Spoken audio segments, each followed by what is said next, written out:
हैं Lakshmi media ventures और आप देख रहे हैं वॉइस टीवी, खबर सबसे तेज। नमस्कार, मैं हूं आपके साथ कोमल गुप्ता। वॉइस टीवी पर आपका स्वागत है। पूरे देश के किसानों को संबोधित किया, क्या ऐसा कारण है किसान किसी की भी सुनने को तैयार नहीं? किसान प्रधानमंत्री की बात से पूरी तरह सहमत है।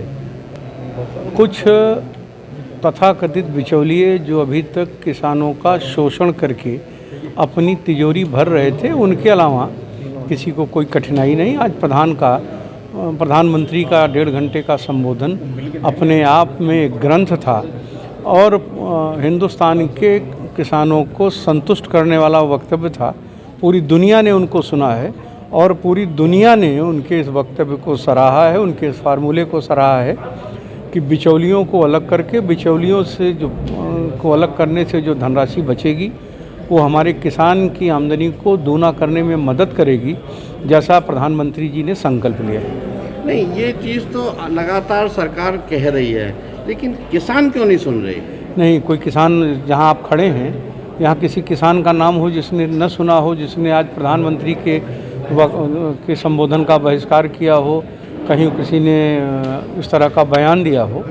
इस तरह जनरल बात ये विपक्ष के लोग कह रहे हैं। किसान जो वास्तविक किसान हैं उनसे कोई मतलब इसका नहीं। चलिए, फिरोजाबाद को अभी सरकार ने स्मार्ट सिटी बनाने के लिए घोषणा की, करोड़ों रुपए भी आवंटित हुए। कभी आपने देखा है बजबजाती गंदगी, बिजली यहाँ मिलती नहीं है, सड़कें टूटी फूटी पड़ी हैं, हॉस्पिटल में कोई इंतजाम नहीं है, एक्सरे की मशीन खराब है, कैसे बनेगा शहर स्मार्ट सिटी? कोरोना की वैश्विक महामारी में प्रदेश की सरकार ने उससे निपटने की हर संभव कोशिश की है।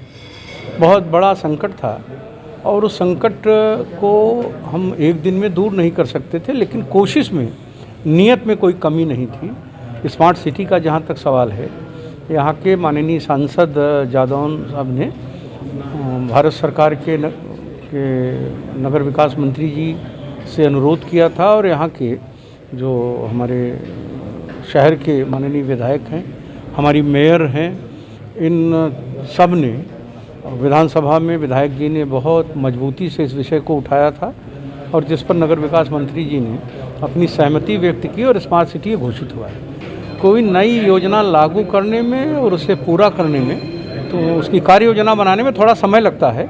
फिरोजाबाद एक सुंदर शहर है, शीशों के लिए मशहूर है।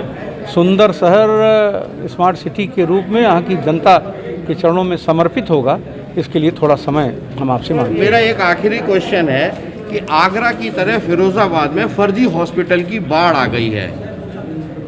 भ्रष्टाचार इस कदर है कि किसी के ऊपर कार्रवाई नहीं होती। सीएमओ ने ऑर्डर किया है कि 12 हॉस्पिटल को तत्काल बंद कर दिया जाए। वर्ष 2016 से अभी तक किसी को हॉस्पिटल चलाने की अनुमति नहीं है नए को, लेकिन फिरोजाबाद में लगातार चल रहे हैं। मैं 17 तारीख को संभावना है यहाँ के जनप्रतिनिधियों की सहमति से, यहाँ के संगठन की सहमति से मुझे संभवतः 17 तारीख को फिर आने का सौभाग्य प्राप्त होगा।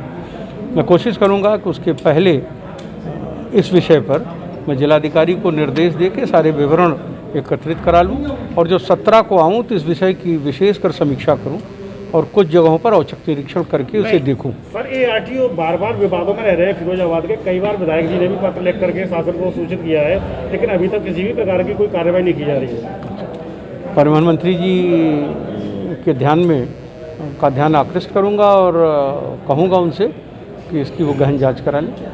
अच्छा, एक सर आखिरी क्वेश्चन है मेरा।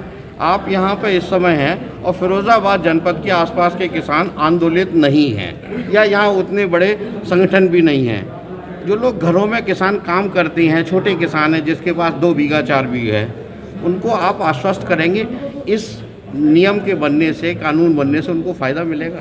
मैंने स्पष्ट रूप से कहा है, उन्हीं के लिए जो मझोले किसान हैं, जो लघु सीमांत कृषक हैं, जो भारत किसान के रूप में भारत के उस अन्न भंडार की आत्मा है, उन्हीं का भला होगा, उनकी संपन्नता बढ़ेगी, उनकी आर्थिक स्थिति मजबूत होगी।